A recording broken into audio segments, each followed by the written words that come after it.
You're about to witness me living my childhood dreams as an adult because I just bought a gingerbread house.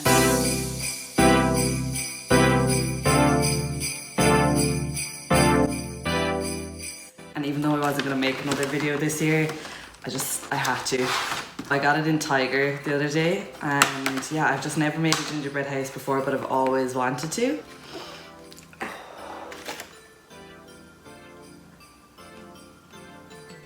Lads, it's broken already. That's annoying. Okay, hopefully we can fix it. Okay, and it's the front door. This is seriously upsetting. And I was thinking when I was going to make this video, I was like, how hilarious if I ended up breaking a piece by accident. I didn't even break it. I'm going to use some of the cake glue and see if I can just get this back together. Because otherwise, what are we doing, right? Get her done. She might be alright. I'll show you the bits that I have first and then we can get into it because I have some stuff I want to chat about, you know, it's not just going to be me showing you how to build a gingerbread house. I got chocolate buttons in hopes of doing like a slated roof, is that what that's called? But the gingerbread itself actually has like, I think that's called a lattice effect, I don't know. And then I have these like decorations and sprinkles, but these are like little gingerbread men sprinkles. And then just some jelly tops. All right, I'm not gonna build it until the end because I feel like it'll be easier to design all the stuff first and then build. I could be completely wrong. You were wrong. But that's what I'm gonna do.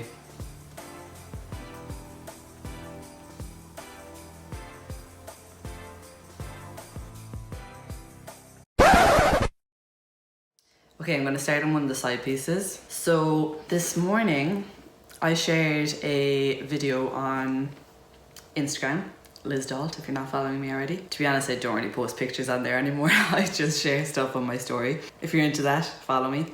But the video I shared this morning was about how people need to do more self-care. Not the self-care that all marketers use to, you know, push their products, like face masks and journals and whatnot. Self-care as in developing and improving yourself through getting new skills and things like that.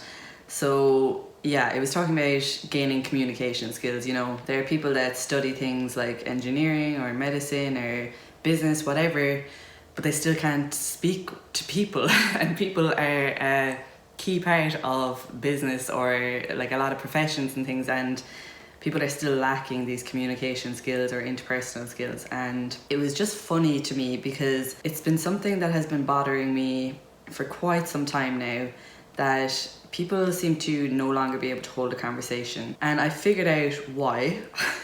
For me, I've noticed it over the past like 6 or 7 years, but considering the fact that I would have been 20 at that time, it's highly likely that this has been going on for like a really long time, but I only became aware of it over the past 6 or 7 years. But people are quite content with just absorbing bits of information. Our interests have become quite fleeting, or our attention span, I guess, because of apps like TikTok and Instagram, YouTube, Facebook, whatever.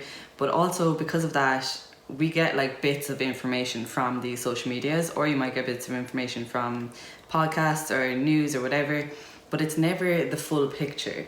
And to get the full picture of something, some kind of topic of conversation or interest or whatever controversial thing that's going on, you need to look at more than one piece of information, one side of the story. I am the type of person that is always capable of seeing the grey area. Like, I think I'd be a great mediator because I can always see both perspectives. But the world is becoming a place of just black and white and nothing's ever that straightforward. But anyways, that's a bit deep. What I'm trying to get at is the fact that people are only getting bits of information means they have very little to bring to the table when it comes to a conversation. So if you want to have a conversation about whether or not reindeers fly and the person you're speaking to believes they do, because their mom told them, or because they read a book one time and it said it in it. But then you have like 10 reasons why they definitely don't fly. So you have differing opinions, which is great because that's a grounds for a healthy debate, or just having a conversation, or beginning to learn one another's perspectives, or gaining an understanding of the other person, right? And you know, sometimes it could end up that your mind is changed because of that person, because of that conversation that you can have.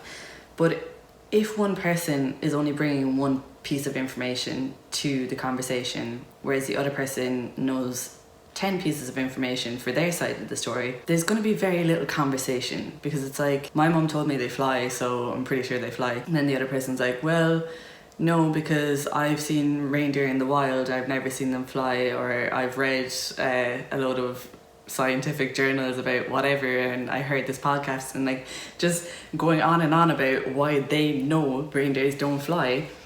What's the other person gonna do? Like, do you just hold on to your opinion just because your mom said so, just because you read one thing that said so? Conversation ends. Conversation runs dry when you don't have enough to talk about. And it leaves the other person quite frustrated, because it's like, I was gearing up, like I was ready to go, like you know, convince me, tell me they fly, like I'm all ears, like convince me that the reindeers fly, I am ready to listen. And then it's like, no, unfulfilled, because the other person has one bit of information. So yeah, all I'm just trying to say here is, like, I really hope, for society's sake, that people start questioning things that they're reading instead of just hopping on the bandwagon. Like, I'm really not a fan of Instagram, because I find it's a place that is full of people hopping on the bandwagon, you know, sharing posts just for appearances, basically. It's like everybody's on this like huge case of whatever is happening right now in the media. Share this post to show your support for this person who you know nothing about and have only gotten their side of the story for, or whatever. Like, it's just, I just think it's a toxic way of communicating. I've come to the realization that this is going to take me about 10 hours to make, so that's great. Instant regret. I'd love if I had like gingerbread men to go with it, but I made gingerbread men last year and it's a bit of a trek. Eh? Do you know that guy on TikTok, eh? Blew all the budget on the dark chocolate, eh? You're not worried about regretting this one at the dentist later, eh? Love him. Yeah, just dealing with treacle. Treacle is just such a messy substance, and I'm not about that life. So I've realised that it is quite difficult to hold conversation while also decorating a gingerbread house. I'm currently trying to make this wreath look more wreathy. This is 100% going to take me about 5 hours to do, and I really regret my decision to do this. Let me just show you where I'm at. I'll be honest, I'm not enjoying this as much as I thought I would be. Like, not one bit. No, it's fun. It's just, yeah, it's going to take me a while.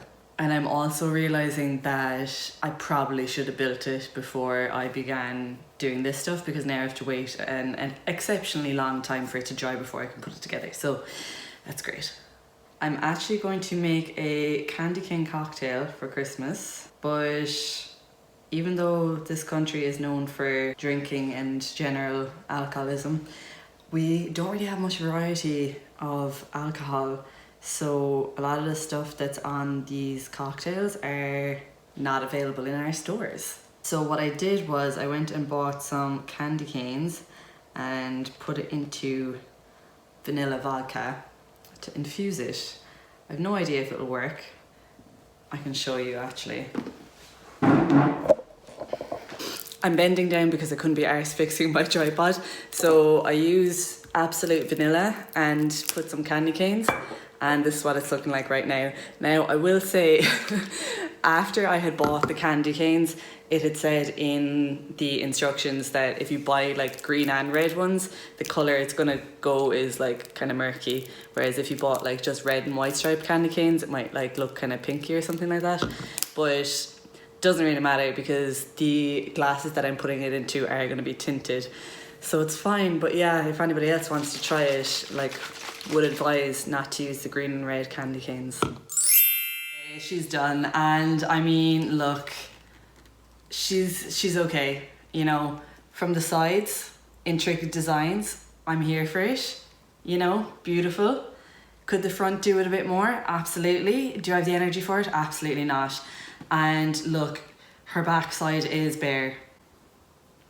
It's so time consuming, you know. Will I try do the rest of her? Like, look, I'll just show you. She's just completely bare. It takes so long. Will I try do more? Yeah, perhaps. Not today, but perhaps another day. That's provided she doesn't fall down, because, you know, she's not on solid ground. She is starting to sway slightly. Glad it's out of my system. Probably won't do it again, but there you have it. Gingerbread house. Now this actually is my last video of 2021, so I'll see you in the New Year's, guys. Have a wonderful Christmas. Bye.